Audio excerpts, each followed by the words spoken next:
Economy পড়ে যাবে, তেলের দাম বেড়ে যাবে, প্রেশিয়াস জিনিস পাবেন না, নিত্য প্রয়োজনীয় জিনিসের দাম বেড়ে যাবে। একটা ব্যাটল অনেক কিছু নষ্ট করে ফেলবে। একটা যুদ্ধ বিশ্বের প্ল্যাটফর্ম চেঞ্জ করে ফেলতে পারে। সামনে একটা বড় ফাসাদ অপেক্ষা করছে, আল্লাহ ভালো জানেন। একটা বড় মালহামা হবে পৃথিবীতে, মহাযুদ্ধ। এই যুদ্ধে পৃথিবীর অনেক মানুষ মারা যাবে, এমনটা হাদিসের মধ্যে এসেছে।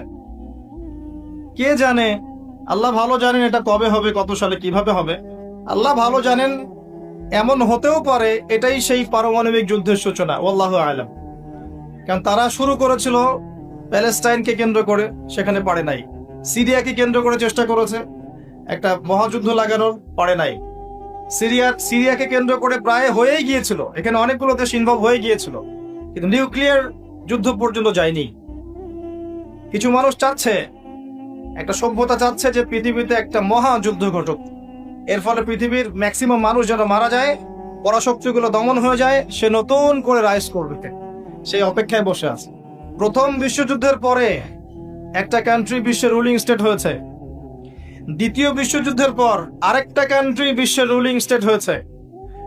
এখন অন্য কোন রাষ্ট্রকে যদি পৃথিবীর শাসন রাষ্ট্র হিসেবে আত্মপ্রকাশ করতে হয়, তাহলে বিশ্বে আরেকটা বড় যুদ্ধের দরকার আছে।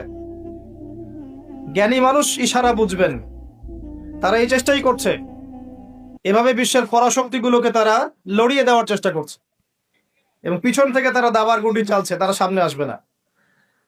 এগুলো তারা বুঝবে যাদের দু চোখ আছে, খিদর আলাইহিস সালামের মতো। তারা বুঝবে না, লাহুম কুলুবুন লা ইয়াফকাহুনা বিহা ওয়া লাহুম আযানুন লা ইয়াসমাউনা বিহা ওয়া লাহুম আ'য়ুনুন লা ইউবসিরুনা বিহা উলাইকা কাল আনআম বাল হুম আদাল। এই শ্রেণীর মানুষ এগুলো বুঝবে না। তো পৃথিবীর প্রতিটা ক্ষেত্রে ফাসাদ মানুষ সৃষ্টি করেছে, আর মানুষের জন্য এই পৃথিবীর ক্ষতি অপেক্ষা করছে, পরকালীন ক্ষতি অপেক্ষা করছে। মানুষ বুঝতে পারছে না যে এর ফলে কি হতে পারে। মেডিসিন বন্ধ হয়ে যেতে পারে, পরিবেশের মধ্যে অক্সিজেনের লেভেল কমে যাবে, ফ্রেশ বাতাস পাবে না মানুষ, ফ্রেশ খাবার পাবে না, ইকোনমি পড়ে যাবে, তেলের দাম বেড়ে যাবে, প্রেশিয়াস জিনিস পাবেন না, নিত্য প্রয়োজনীয় জিনিসের দাম বেড়ে যাবে। একটা ব্যাটল অনেক কিছু নষ্ট করে ফেলে। একটা যুদ্ধ বিশ্বের প্ল্যাটফর্ম চেঞ্জ করে ফেলতে পারে। আর যদি সেটা কোনো নিউক্লিয়ার যুদ্ধ হয়, তাহলে তো কথাই নাই, যেখানে বোম একটা পড়বে, শেষ, ম্যাসাকার। আর এখনকার নিউক্লিয়ার ওয়েপেন্স গুলো ওই জাপানের হিরোশিমা নাগাসাকির মতো নয়, এখনকার গুলো আরো অনেক শক্তিশালী। একটা বোমা একটা রাষ্ট্রকে উড়িয়ে দেওয়ার জন্য যথেষ্ট। মানুষ কঙ্কাল ছাই হয়ে যাবে, কিচ্ছু করতে পারবে না। আর যেসব রাষ্ট্রের এই